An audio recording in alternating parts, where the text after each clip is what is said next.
Street was the center of the universe. I'm just getting some stories about punks here. Uh-oh. We don't have any stories, do we? Any stories? I don't remember anything. It's like the 60s. If you remember it, you weren't there. I found this. Wow. Then Marty, how are you involved with the punks? Well, I was sort of Bobby Bowles' first wife. Cooked when there was before it had the stage. And I did money and banking and stuff like that. The gay scene was there, and the hip scene had moved over from 8th Street because it got rough on 8th Street. Bobby Bowles was the mayor of Polk Street. You know, it was good times. You were like one of the owners of I was with Bobby Bowles. We were the two owners of the Palms. here. Probably 1975 we opened it. We used to go hang out at the Rose and Thistle, and Bobby said one day, why don't we have our own place?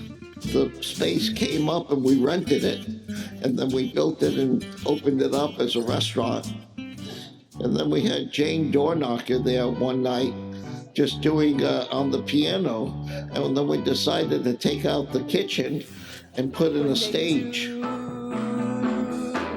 The decadent. And that's how it became more of a music venue. It's so decadent. You know, it's the only way to I have like 3 shredded old schedules. Oh. I don't have any of these. You know, I should have had one. You know what? I have an 8-track tape recorder in the basement of the Palms Cafe all the time I was there. I should have been recording everybody. We were 2 of Cha Cha Billy's. It was Ray Staar who put us together. So Jane had been playing with Leela and the Snakes, and then there was a split there, and she was no longer doing that. And Ray thought we would be a good backup band for her, so we, thought that would be cool. And it was so cool to just have fun with Jane. And, we miss her. It was the place to play. It was incredible. All this tiny little space and all these bands, the vital new wave scene of the 80s. There was the scene. It was rock music had come from the 70s and the disco and stuff, and then there was sort of the new wave resurgence. The Palms was a wonderful place to play for all original bands. The thing I didn't like about the Palms was the load in and the load out, because they had a 6-foot-high stage, and it was just a huge pain in the ass. Because you're a drummer. I am a drummer. I'm Bobby Bowles. I was hanging out. I was a kid. I used to just run around down in the basement. My sister and I would fuss around with the mountains of Coke hanging out on the tables in the back room. One of my favorite jokes is my mom one day said to my dad, said, "God damn, you love your orange juice." And he's like, "Yeah, it's a screwdriver." Because he's had a screwdriver literally every day of the week to start the morning. Good stories. How old are you? 5. San Francisco was on fire at that time. There was only 2 places in the United States that was worth, if you're a musician, that was worth being in. One was New York, and on the West Coast it was San Francisco. We were way ahead of LA. Business was in LA, but the creativity was in San Francisco. Got a bit of a boost because Robert Palmer just recorded a song of it. It was all over the radio at the time. So that gave us a bit of a boost. That song was called Jealous.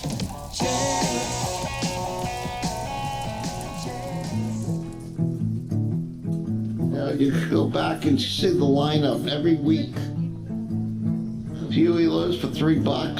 Big Joe Turner, Mary Wells. Martha Reeves. We had Big Mama Thornton there. Yes, indeed. What year was that? Had to be 79 or 80. She sang with my brother Billy his 30th birthday. Big Joe Turner was there too. Big Joe Turner. We had to get him a cab to get him up to the Van Ness, 1 block away, because they couldn't walk up there.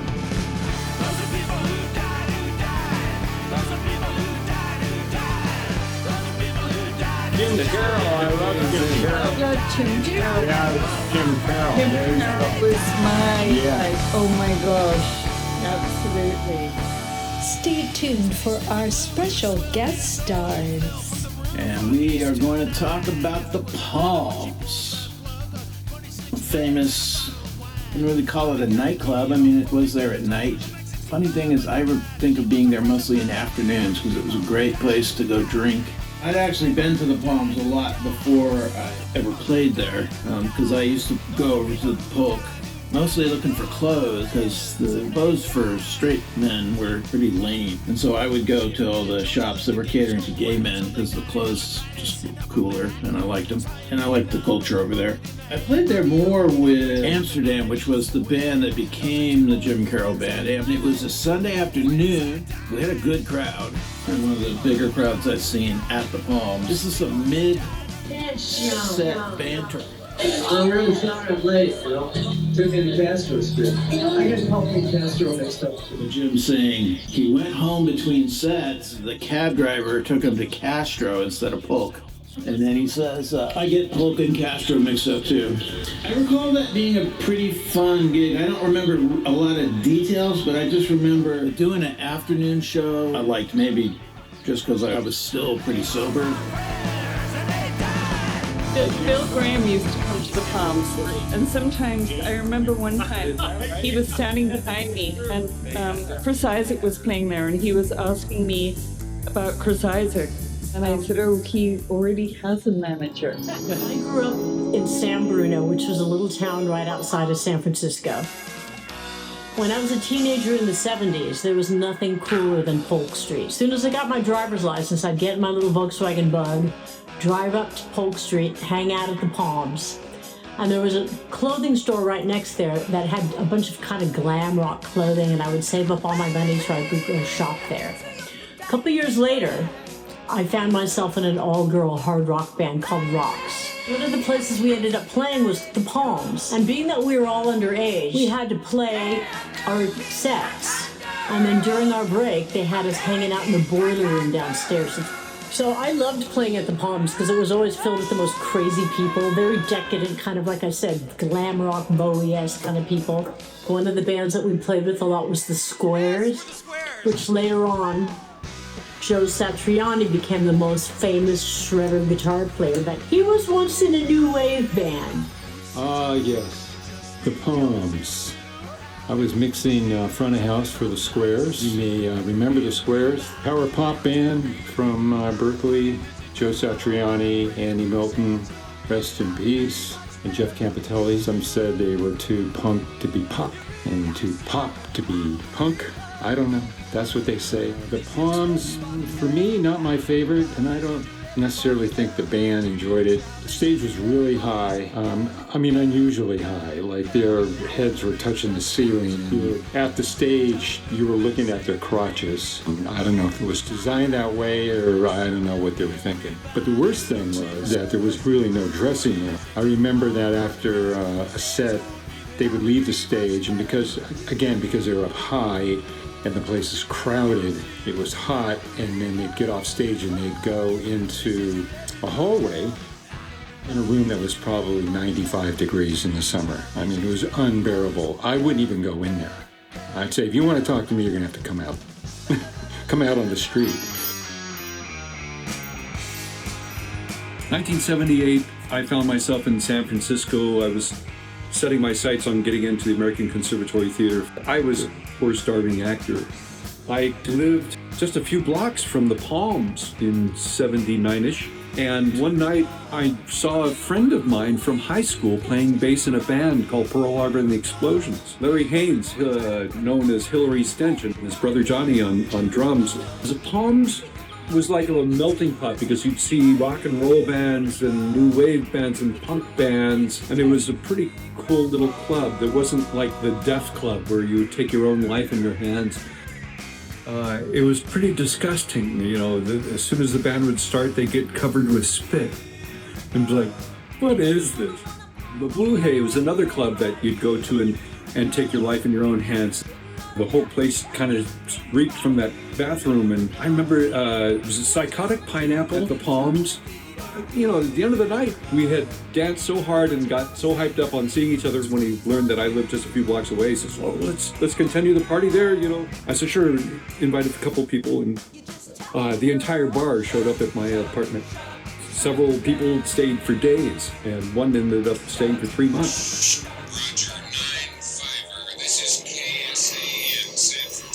Didn't get to San Francisco until the 1980s, but it was definitely the hotbed of musical activity. I first started working in the radio business in college in New Jersey. So when I went to San Francisco, I just graduated, and there I started working at KOME. I transferred over to KSAN, which was rock at the time, but then it turned country, which was very disappointing. It was pretty wild in those days.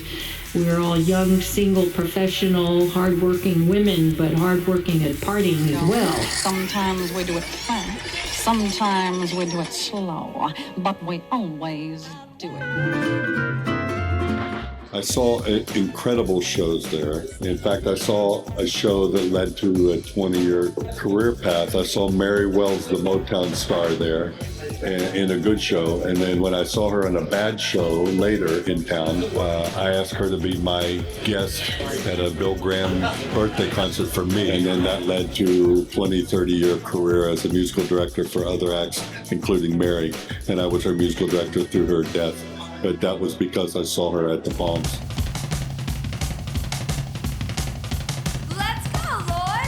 During the pandemic, and it's an amazing story, but a record company found our music, and that LP has been put out, but nobody's looking for a brass ring. It's just a nice serendipity, it's nice, and the music does hold up. This is the greatest thing, you gotta have it! The Palms became a very important part of my musical life because when I first formed the New Models in 1979, we were trying really hard to find places to play in the city. For a long time we rehearsed and we weren't sure what would happen. And we invited Ray Staar down to one of our rehearsals, and he loved the band. He said to me, "I believe in this band and I'm gonna give you guys a break and book you at the Palms." And it was the beginning of our real career, you know? It was in a Gershwin review at the Savoy Tivoli. So this is like mid-70s. Our sound person came in and she was all decked out in torn up fur and fishnet hose and tons of black makeup on. And I said, "What are you doing?" And she said, "It's this club around the corner on Broadway called the Mabuhay. What's going on there?" She said, "It's punk music." I'd always played guitar and piano and been writing songs, but I was weaned more on Joni Mitchell and Ronstadt, British rock. Got in this duo gigging at this club on California near Polk Street called Chez Jean, like Marlena Dietrich, Marilyn Monroe, Judy Garland. My boyfriend John Bryant and I, who'd formed a band, went to the Palms one night, and I'll never forget it. It changed my life. But we be Leela and the Snakes. Leela and the Snakes were there. Pearly Gates came out, and she was hula hooping, smashed a Hostess cupcake in her face, and I just thought, this is what I want to do for the rest of my life. Pearlie was our bookkeeper at the time. She was, I think, 19 years old. Pearl actually entered a contest that the Tubes had, and she won first prize. She had roller skates on, doing the hula hoop, singing in German, "I Want to Hold Your Hand." Jane, she did a lot of skits there with Prairie Prince, and Jane joined the Tubes later as a singer. She sang "Don't Touch Me" there with them. Take hold of me with your hands. Jane had Leela and the Snakes. Give me the chills. I know Olan Shepard was in the band, Sam Shepard's wife at the time, as we backed up Jane for a while. Is that one of her bottoms? Bottoms, meaning... There's a famous picture of the three bottoms. Oh yeah. Oh, I'm not sure if that was, if Olan was one of those. I love Jane. Those were exciting and interesting times. I loved Jane. She was something else, and Yes, the rest, of course, is was a sad ending. Dornacker on the helicopter. Thank you very much, Joy. There was indeed an accident. Earlier there was a car fire at Hudson and Canal, New Jersey.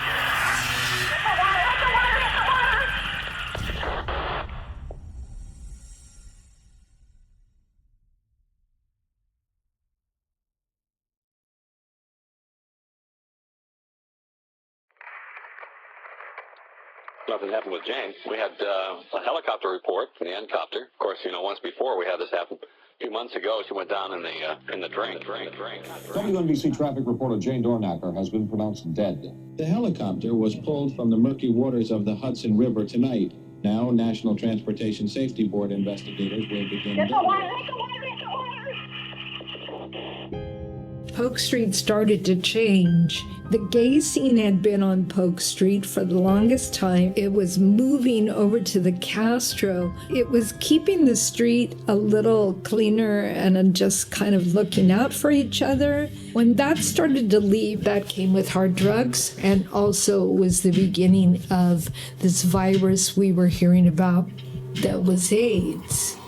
Things started to get treacherous in that area. Close to closing time on Saturday night, there was a guy who'd been in the bar for quite some time, getting drunk. I later heard he broke up with his girlfriend. That's why he was out on a bender. Doorman was busy, and the bartender called me over and asked me if I would escort this guy out the door because he was being disruptive. I agreed. I went over and talked to him for a little bit, and he agreed to leave the bar. So we walked out the door together. As we walked out, I looked to my right and saw 3 young men coming up the street. I didn't think anything of it at the time. I just turned around and came back into the bar. I remember one night after a show, we were walking out, and I was really tired. I was probably very drunk. Our roadie threw me back against the wall. I'd walked in between these 2 guys, and he just threw me back. And a few minutes later, I heard a huge commotion breaking out outside. The doors rattled. There was some screaming and yelling. Apparently I walked in between a knifing. I went outside to see what was going on, and there was a young black man and the guy that I'd escorted out of the store, both lying on the ground bleeding. The black man was up on his elbow and talking, but the guy that I'd escorted out of the bar looked like he was either unconscious or close to being unconscious. I got down on my knees next to him, and I tried to staunch the blood. I put my hand in his chest. Thank goodness my roadie had thrown me back and saved my life. I was trying to staunch the blood and talking to him, trying to keep him alert. It didn't. Within a minute or so, just as the EMT people arrived, he died.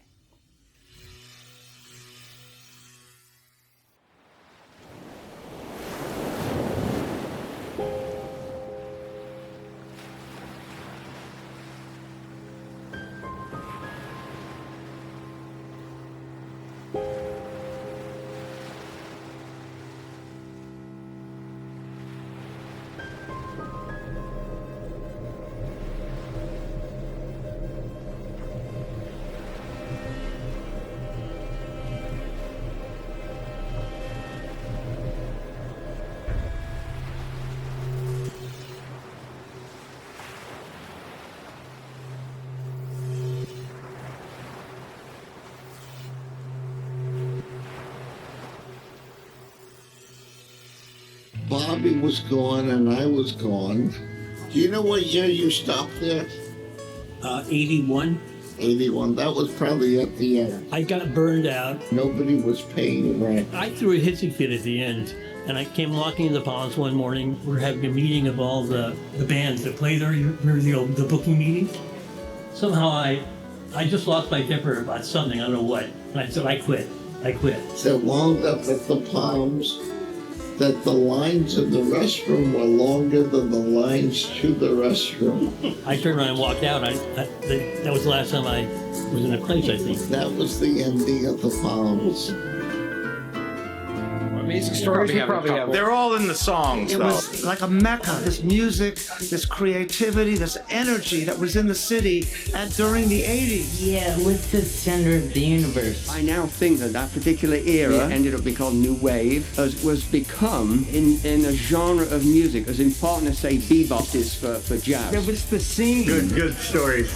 decided to look him up on the internet, and he died. Rock and roll can be hard on you. There was a lot of consumption of memory-interfering substances. All of us were banding together to try to make the next big time, and really good camaraderie, no spit. The Palms was a great scene. It was more than just music. It was a social scene, and everybody we knew hung out there in the afternoon. Pleasure Palace. Developed a lot of relationships and friends. All the money went back into the band. Yeah. And to pay our crack attorneys. Once you're an artist, you're an artist. That dream to create, to be recognized, and to be loved never dies. Think about those days, and it just seems like that's a San Francisco that's long gone. If it weren't for all the flashbacks, I wouldn't remember anything at all. Great place for us to play original material and Good times. I love San Francisco and the whole scene and what it was. It lives on in our memory. All of that came through the It Palms. was good times. I had a good time. No one was getting spit on. This is the greatest thing, you gotta have it. Memories of the Palms. Polk Street was the center of the universe. No spit.